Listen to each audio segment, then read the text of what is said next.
design, it is TJ Maddow!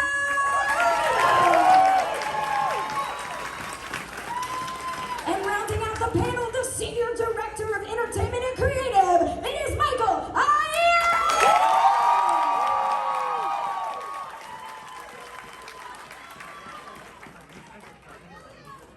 Holy cow, there's a lot of people in here. You guys know this is the Horror Nights panel, right? Awesome. Welcome. Thanks for being here. We're really excited. Gina and Petey called us literally last week and said, you guys want to do a panel? We're like, sure. We'll talk about the thing that we love and the thing I guess you guys love too. We're going to play this real loose. We got some slides, we got some visual materials, we've got some videos of some of the release videos we've done so far. We might have a surprise. Or not.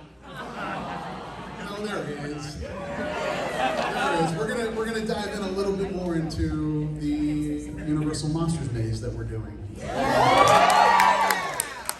At the end. So I'm gonna keep an eye on the watch and make sure we're not going too long with the next panel that's in here. So we're gonna get started. We're gonna talk about the creative process. We're gonna talk about our love of the event. We're also gonna talk to you guys. So we're gonna, Kid Cadet's gonna go around in the back half of this presentation. If you guys have questions for us, we're happy to answer almost everything, okay? So there's a caveat there. I see Jack's in the crowd. Hey, Jack. The caveat is, obviously, we cannot answer anything about anything that we haven't released yet, all right? And we'll go through the things we've released so you guys know. But yeah, that's the kind of overarching caveat. If you ask a question that we can't answer, we'll just say we can't answer it. But it's not because we don't want to, okay? All right? All right, so Halloween Horror Nights. Is anybody in here who's been to the event before? Yeah. Awesome. Who's never been to Halloween Horror Nights? It's okay, you can raise your hand. Wow, oh my gosh. That's amazing. Well, maybe you enjoy this and you want to go. Or if you have feedback for us why you don't want to go, let us know. All right? So we're going to get into this. So this event's been around in Orlando for over 30 years now, and it's something we're really, really proud of. All of us have been working on this event for a long, long time in varying degrees. But the event's kind of divided into intellectual properties and original mazes. So we bring some of your favorite TV shows and movies to life, horror films, horror TV shows, and we walk you through living horror films as part of the event. But at the same time, something we're really passionate about and we're glad still remains to this day is the other half of this event is all the original content that we're able to create. But again, with these brands, we've done a lot of different stuff. Exorcist, Ghostbusters, Haunting a Hill House, Stranger Things, Killer Clowns from Outer Space. We love that one. But again, we've done a lot of original mazes too. We're gonna talk about a lot of the original mazes. And with us here on this panel with me are a lot of the brains that are behind. This is only a portion. There are so many people that are involved with the creation of the event. We just are the guys and gals that we get to bring up here on stage and talk about it. But again, we're gonna talk about the creative process and how we bring the event to life. Who wants to talk that? Who wants to tell everybody how we do this?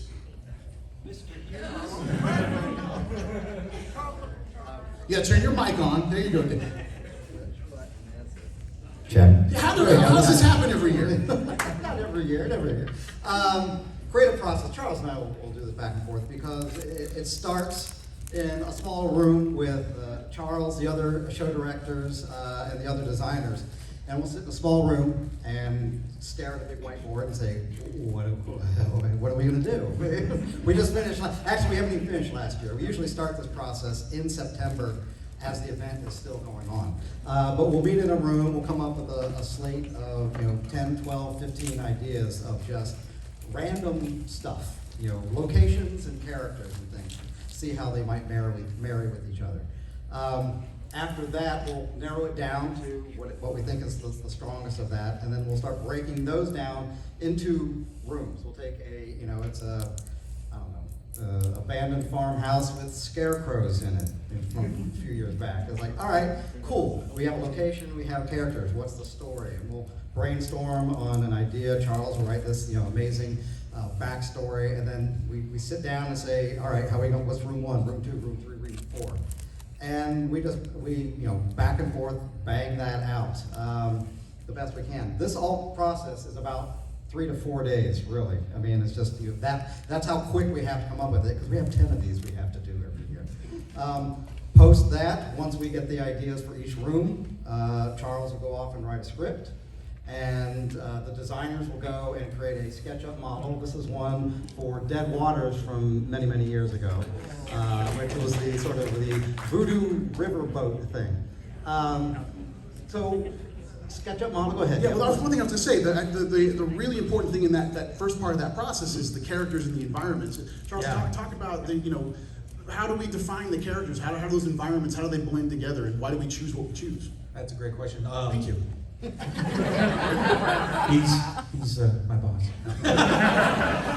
Yeah, really, a lot of what we do too is bring in like our designers who do costuming and makeup also, because they can really inform what's possible, what's not possible. Because when you're blue skying, a lot of times you may come up with a character that's so crazy that they're like, yes, that's pretty neat for 5 minutes, and then you've smashed this character into the ground, right? So like, how do we form these really cool giant creatures, make them safe, make them absolutely that they'll last throughout the event stuff. So then after we've talked through that, they can come with cool character ideas. How do we integrate them into the scenic?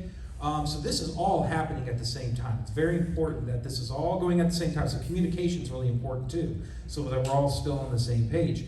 And like for Scarecrow, everybody has a different vision of what certain things look like. So we really talk about what are the archetypes of something, and then what can we spin off of that, right? Because let's say Scarecrows, like we said, the year we did it, we had a couple rooms where we had like animal bones is the head, because we're trying to come up with different scarecrows. Clowns the same way. What kind of clowns do you think? What scares you? So really, it's meeting of a lot of different minds, and we all are different people, so we bring something different to the plate. Like Manuel Cordero has a very different sensibility than Dylan or David, so it's really good to kind of pick everybody's brain and find out what scares them. TJ, this is our Vice President of Art and Design, TJ Marino.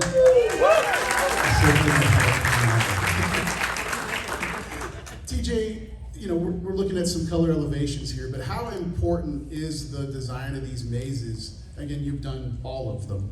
No. No. Good question also, thank you.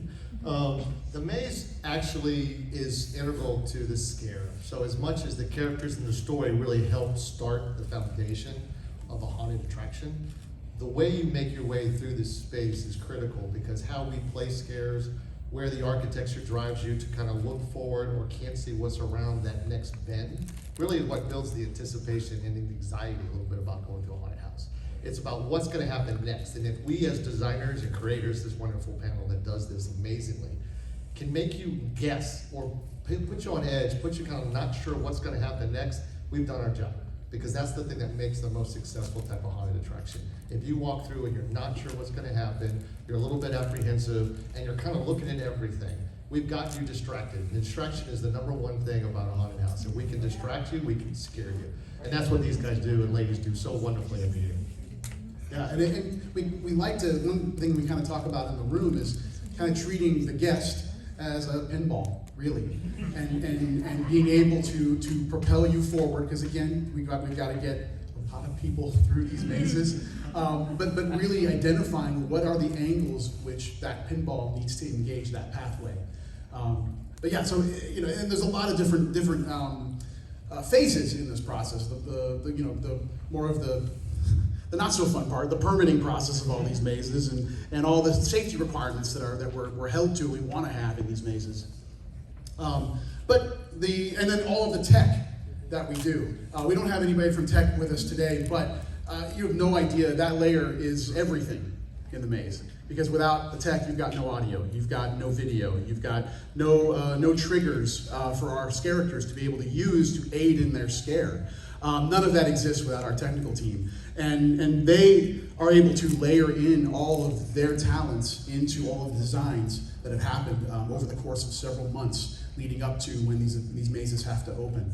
But again, all of those peripherals, all the senses that these mazes need to take on, that we're not only affecting you, physically in some way, but you're smelling things, some things that are not always so great. That's Horror Nights, right? To their credit, they do a minimal amount of eye rolling when we tell them what we want to do. It's really changed in the last decade too, for sure, and even before that, probably the last 15 years, I would say. Because when Horror Nights was first beginning, there were CD players. Yes. That you hit your trigger and the CD player plays that track. Before that, it was shaker cans.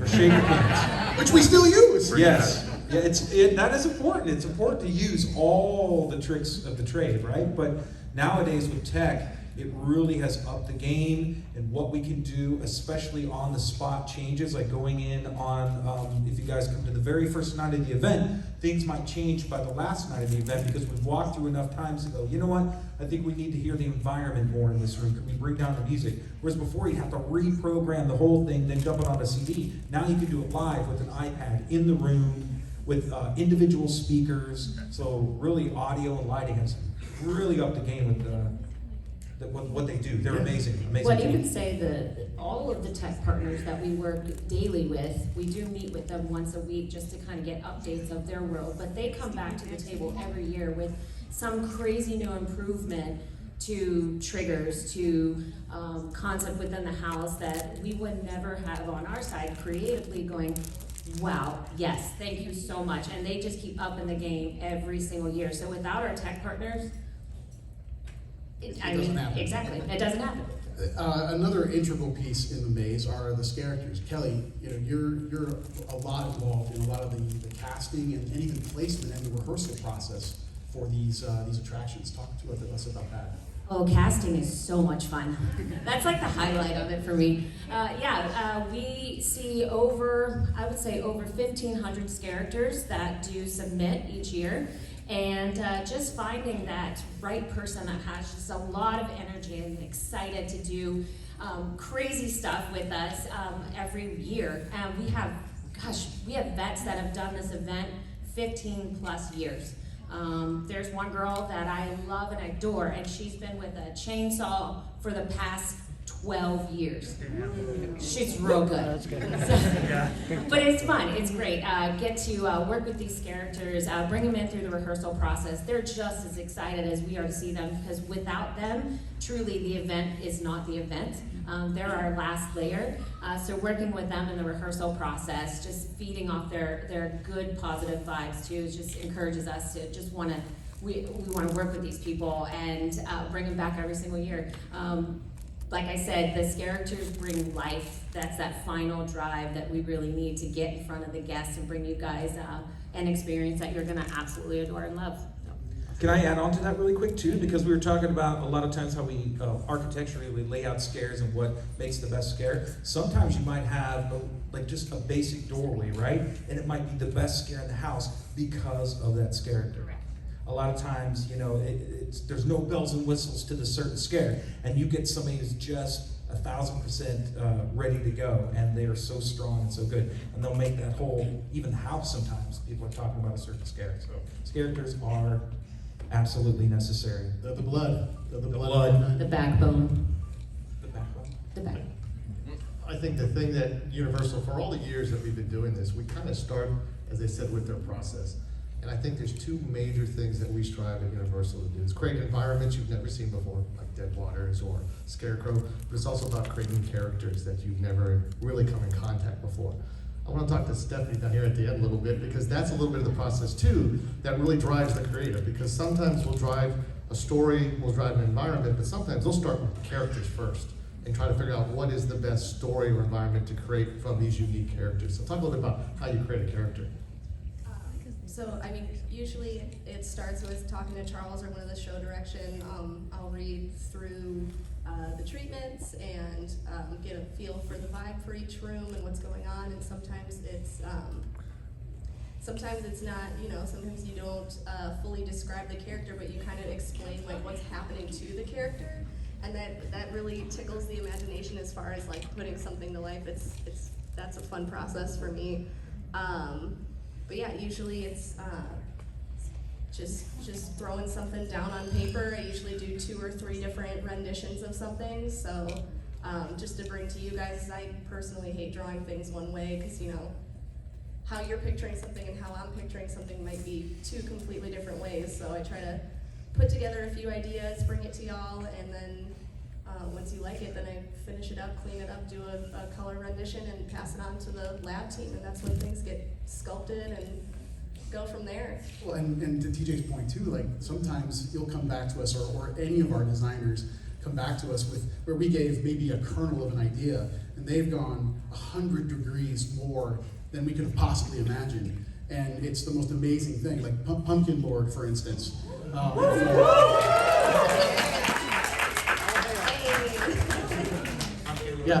And again, like that, you didn't think of that when you wrote Pumpkin Lord. That was Stephanie creating that. I just thought that the first rendition of him, I drew him a lot skinnier and a lot more like skeletal and scary, and then you guys came back with like, no, make him big, make him chunky. Want to burp in and make all the nasty noises. Absolutely. He's not proper. No. Yeah. You guys like Pumpkin Lord a lot. It's the other crazy thing about being involved with this event, all of us and our teams, is there are things that we never imagined rise to the surface. You know, and there hasn't been a maze yet that we can predict is the #1 maze that we do every year. So like a lot of things that we end up creating and bringing back or modifying come from you guys. You know, online, and some of the things you'll say about this character that you love. I mean, I was reading backstories on Twitter for characters that we didn't do backstories for. And that's the coolest thing ever. It's wild. It's wild. It's fun to see people last year all dressed as Boris walking around. There's a Boris right there. Stand up. Stand up, sir.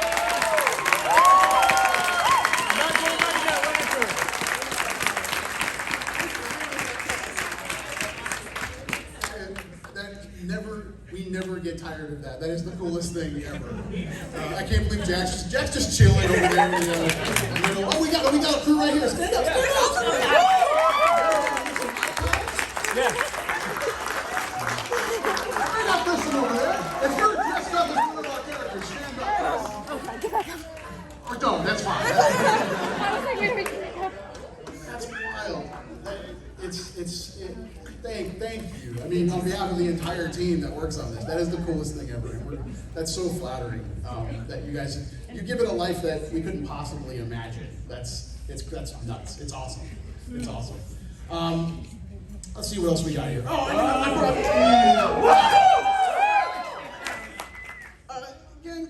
I brought a few slides, just some of our originals. We want to talk through just some of the, this is going by super fast.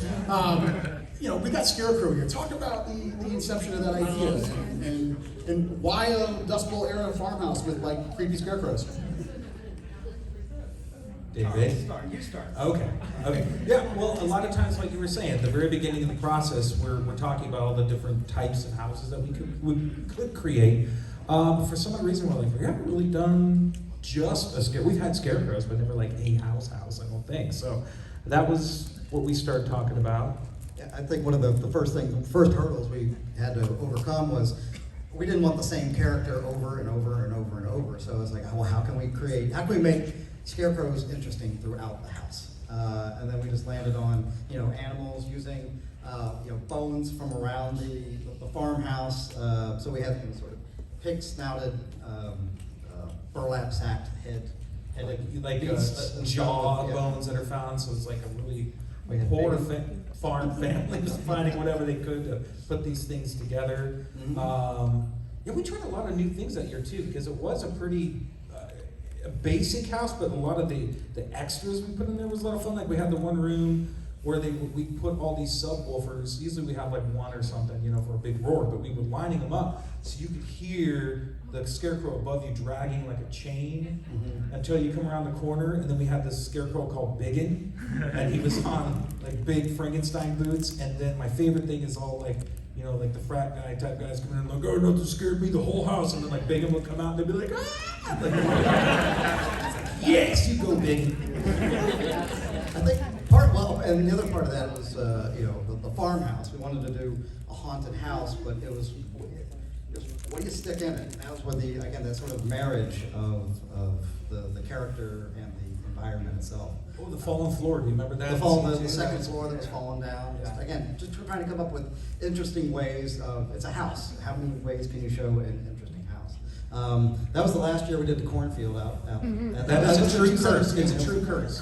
Yeah, the curse of the cornfield. Every year we do a cornfield, there's a hurricane. This is Hurricane Irma came through and wiped this one out. Every year we've done corn, there's been a hurricane. So guess what we don't do anymore? No more corn. Kelly, when we're creating these characters, when you're rehearsing the talent, they're wearing this huge mask designed by Stephanie and the team, and how do you direct them? What do you say? Do it now! ASAP! No. Actually, it goes with the treatment, the creative intent that we draw up that these gentlemen create, and it's with the story. So based on the particular scene that these characters are in, and based where they're placed within that scene, and what type of scare that we're going for to scare you guys as you come in, will also determine their direction. So sometimes with ping pong scares, we might use a person that's in scene, which will be standing there. You'll get to visualize them as you walk in the room. That's the distraction. Because then coming around the corner, we have directed the next performer to be able to hit their trigger, come out aggressively, but safely, and get a good scare with you guys. Then they'll go back in, reset, and wait for the next, what did you say, frat guy? Yeah, to come through and scare them. Stephanie, when you're designing, I know obviously you want to get the creative intent, but how much of the performer having to wear it comes into your sculpts and your designs? Oh, the entire time. Because personally, I haven't scare acted at Halloween Horror Nights, but I did do, performing at the haunt that I used to work at when I was just out of high school and wanted to get my first job. So the entire time I'm drawing something, I'm thinking, okay, this is really cool, but are they gonna last 2 months in this? Because I know for me personally, if I'm being, smothered or something's rubbing on my face too much, I'm not gonna wanna sit through that. So that's a huge thing that you wanna keep in mind when you're designing. That's great. So obviously, the event happens every year, and we do have some things that we revealed for this year that I will step through. This guy's great.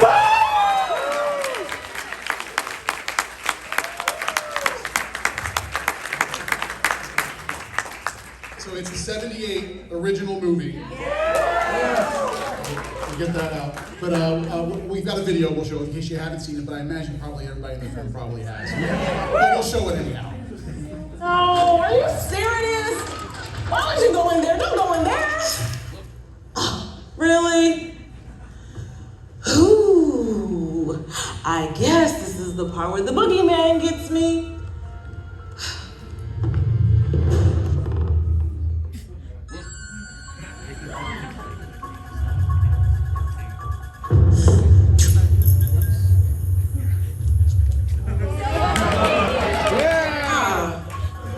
Not really. Step into the horror classic.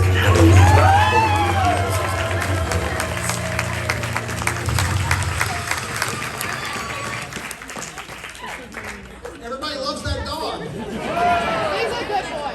I guess we gotta put that dog in the event now. Not like the last dog we put in the event.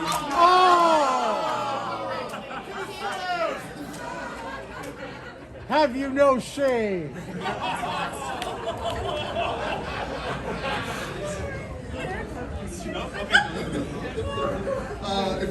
Someone else can tell you why everyone's laughing. In case you're wondering. So yeah, we're bringing Michael Myers back. It's the original '78 film. We're really excited. And again, it is not because we did the original film several years ago. This is a brand new interpretation of that film. You're going to see some things you've seen. You're going to see some things you haven't seen. Which is really exciting. We love Michael Myers. I'm excited with that clip because we actually got the music in the commercial this year. Yeah! You'd be surprised how hard that is in marketing. A lot of rights, a lot of licensing. But when that stinger hit, I was like, What else did we reveal? Oh, it's okay.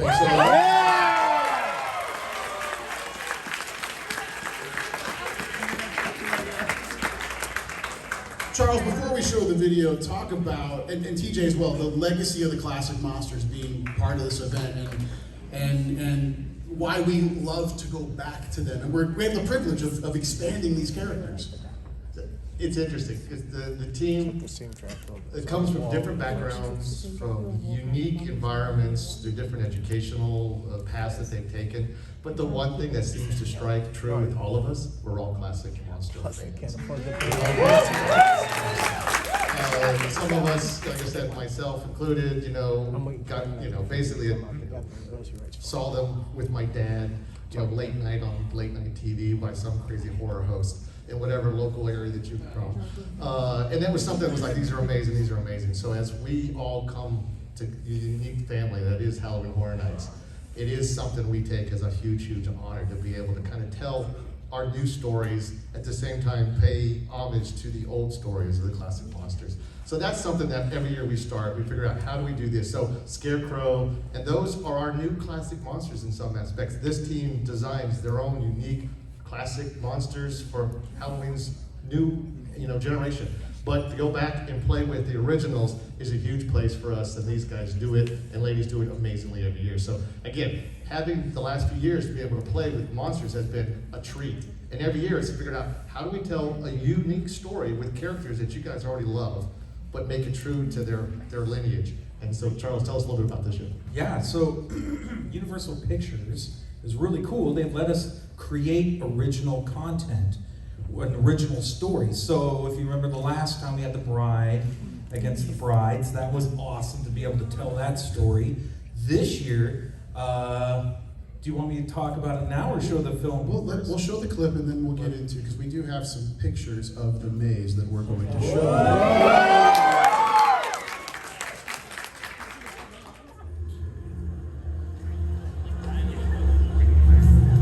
I'm telling you, you missed out. I'll come out next time, but I'll see you later on tonight. Just text me. Right?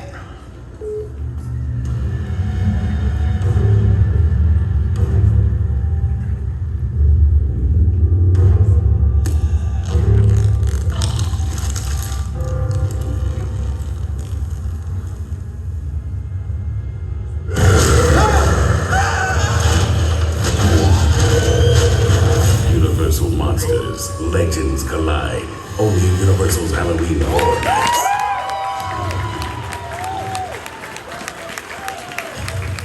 What's great about that is the whole house is just gloves. That's it. No.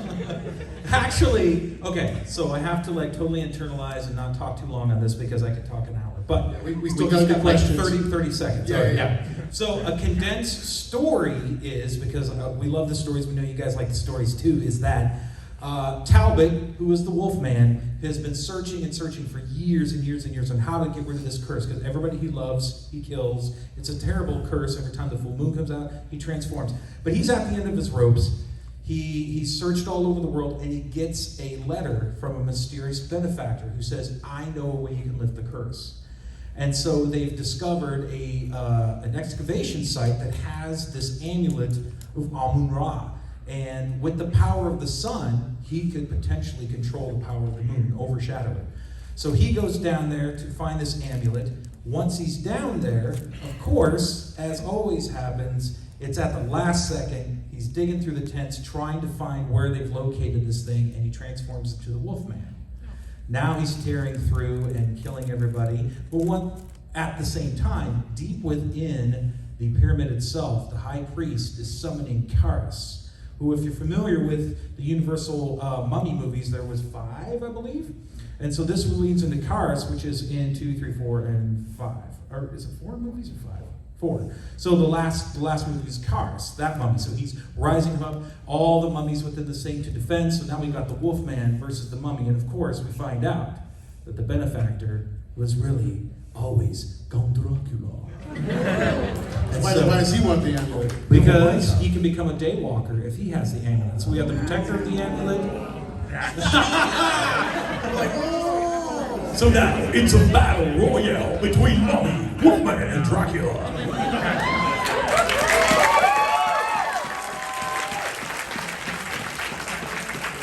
There's a verbal sneak peek of the storyline that's been developed. And this is a storyline that was also created with our partners on the West Coast as well.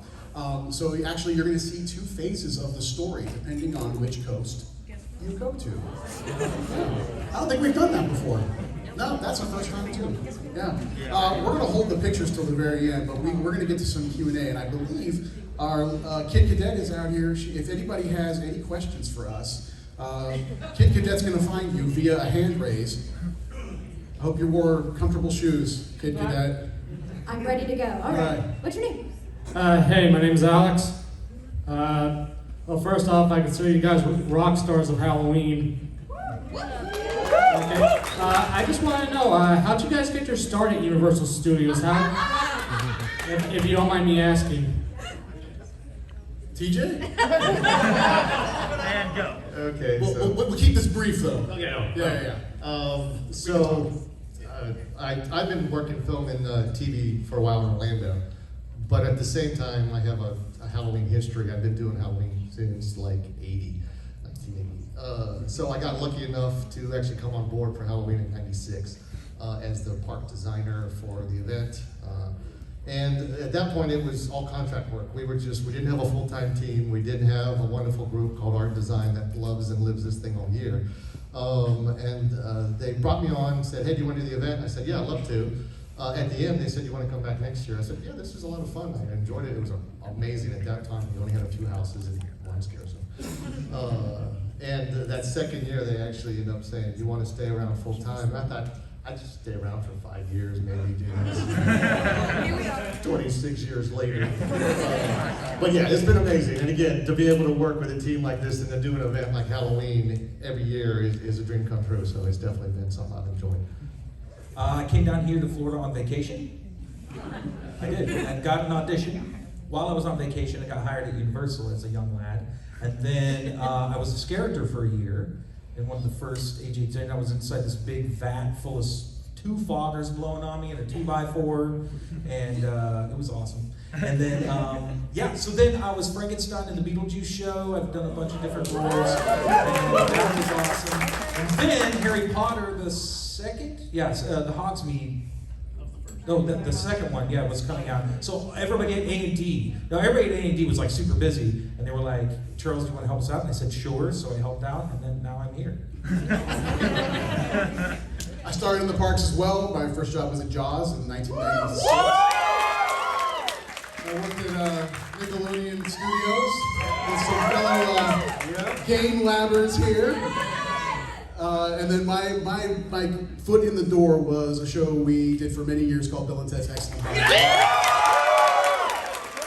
I was very fortunate to be able to write and direct that show for many, many years. And then being in the building and being a huge horror fan, I just started going to meetings I wasn't invited to.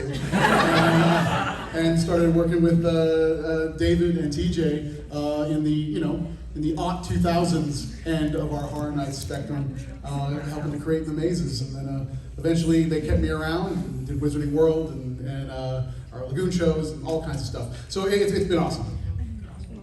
Hi. I came to Universal in '95 and was the art director for A Day in the Park with Barney. This sadly went away not too long ago. From there, I went on and art directed T2 3D. So everything I do is gone. 97, around 97, I was brought over to help out with some Halloween Horror Nights sketches, sort of thing, like some stuff like that. And I've been around with the event ever since. So I've been working on this since '97 and loving every minute of it. Oh man, I started in 1996 as well. Thank you.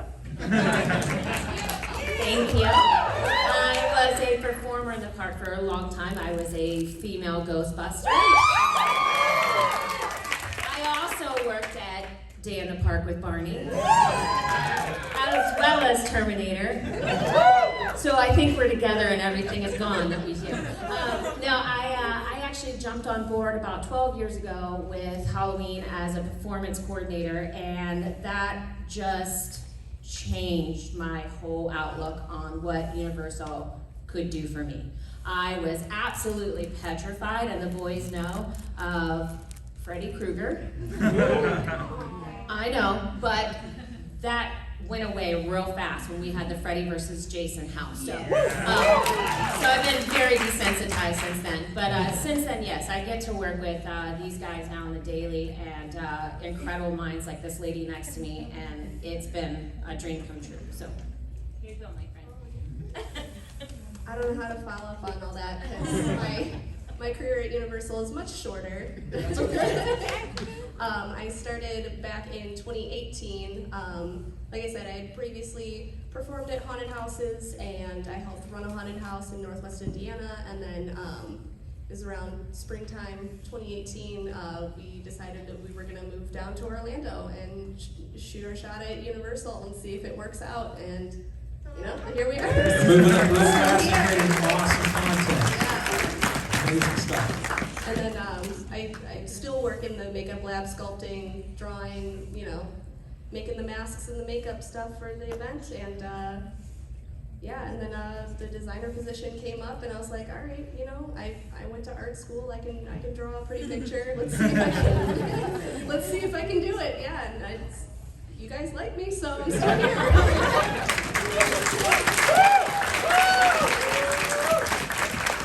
right, next question. Okay, what's your name? Hopefully a shorter answer. So we'll get to the one. My name is Jesus, and I would just want to know, this is, what is probably like, I want to say the worst, but like the most disliked house that you've been through? And maybe in the future you're thinking, man, we can make this to a better sequel house. Thank you. Okay. Okay. So that we can improve every maze we do. That's the short answer. I mean, there isn't a maze we've done where we go through and go, that was perfect. It hasn't happened yet. Not one time. I think every single maze has an opportunity for growth, because the fact that how fast these have to be produced to be able to make it by September is astounding in how little time we actually have to actually create it. So as we're walking through, we're actually making changes even during the rehearsal process and during the event. We will tweak and change and adjust. So that's probably the shorter answer for that question is this entire event is an experiment every year for us. Because when we get done designing and actually put the event up, that becomes the litmus test for how we're designing the next year's event. So we use the prior year to learn from, to be able to do all the things that maybe didn't work out as well as we had hoped, or a scare that didn't work out nearly as well as we hoped. We can improve on that. So we've got the wonderful honor to be able to use the event to improve the event. Yeah. All right, back here, what's your name? Nick, what is your dream IP? I'm over here. Oh, hey, Nick. What's the dream IP that you could bring to a house, and why is it Halloween 3 Season of the Witch?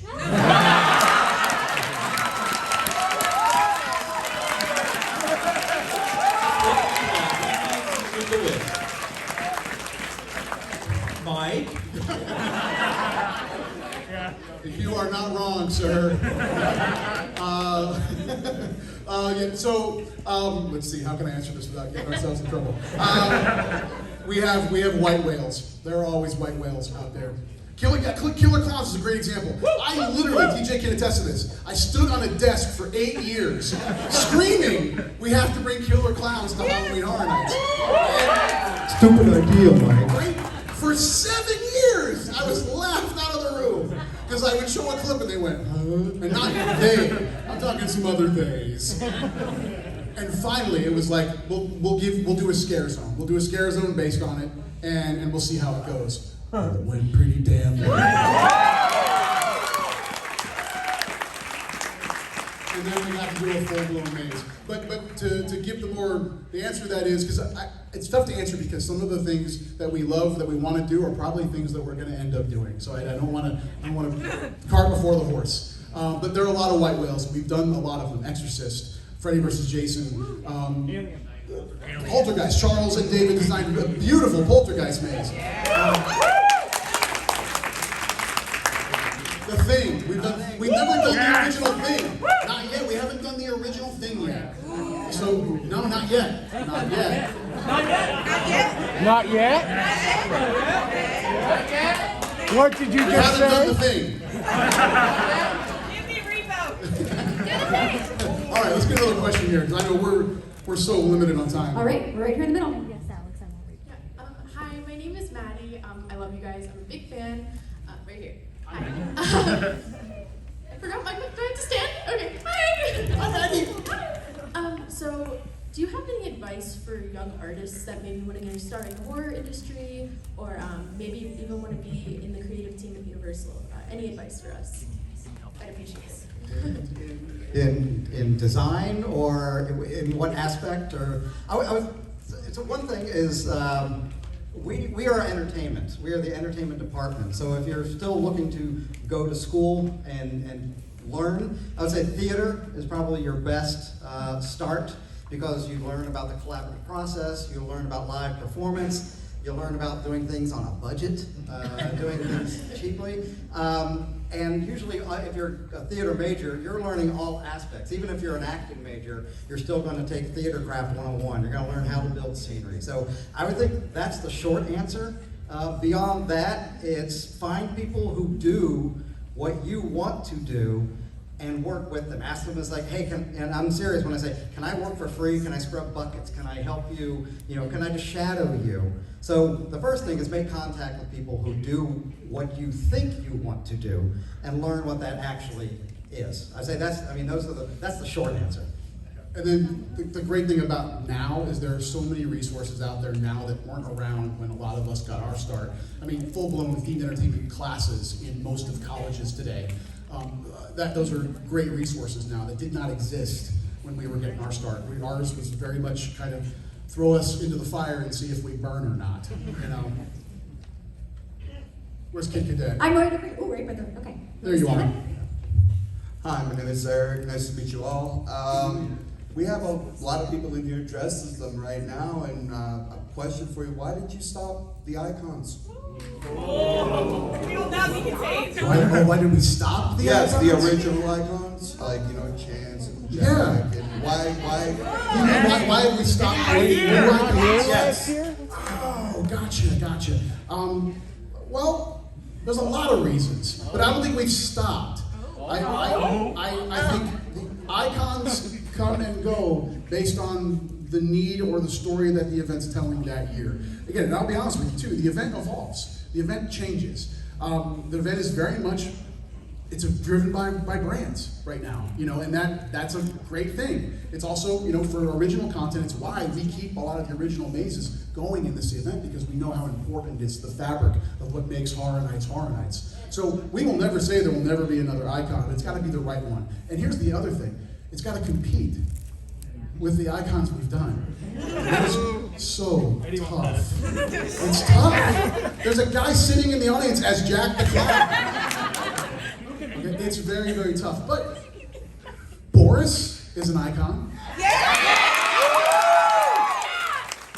Just because they're not in the commercial doesn't make our characters non-icons. They're iconic. Very, yes. So that would be an answer I would give to that. Yep. We've got so little time left, but I want to show you guys the photos. I want to show you guys the pictures. Yeah! I know we're like 30 seconds left here. All right, Legends Collide. Charles, if you want to give just don't say too much. But I know. There we go. Yeah. All right. We first walk in, and this is the dig site. I'm gonna try to keep these real short. Oh. That's a mummy in the wall.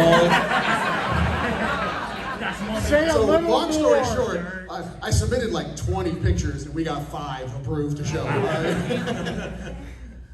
This is some of the artwork that goes through the house, and again, it's amazing how they'll take what kind of wood. I mean, that thin wood. Luan. And then they make it look like something different. It's crazy. Okay, yeah, it's awesome. This is a bloody scene.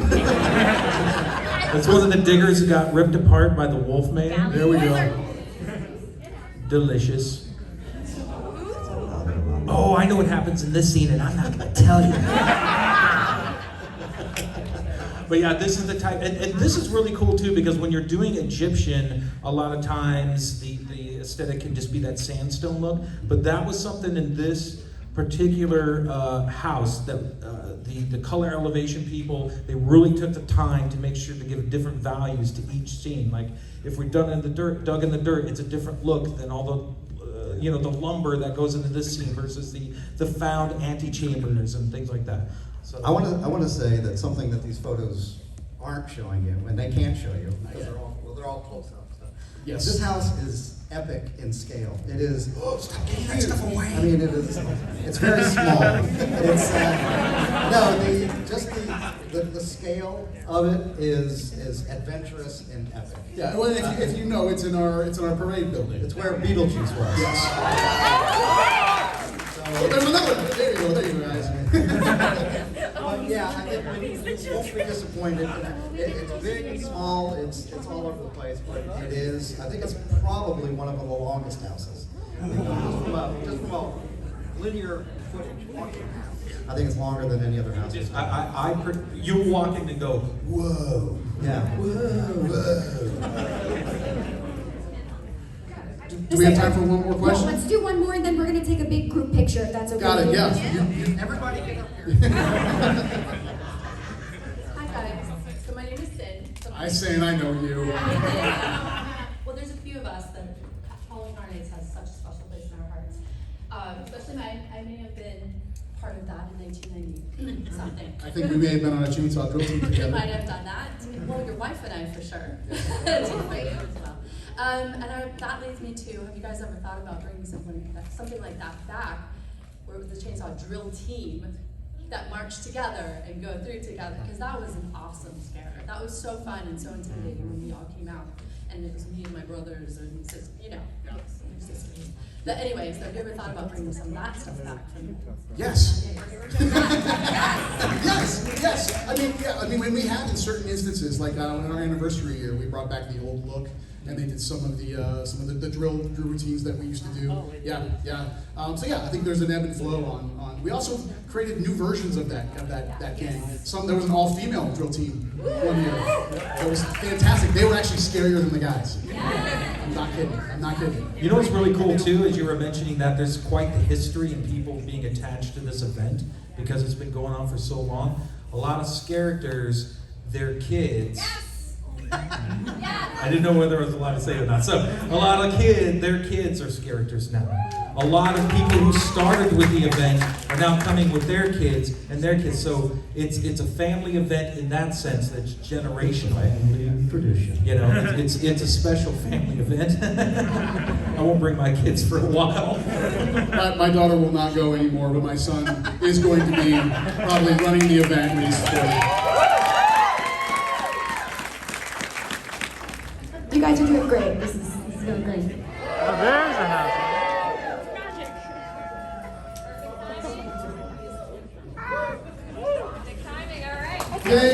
Thank you so much for being with us.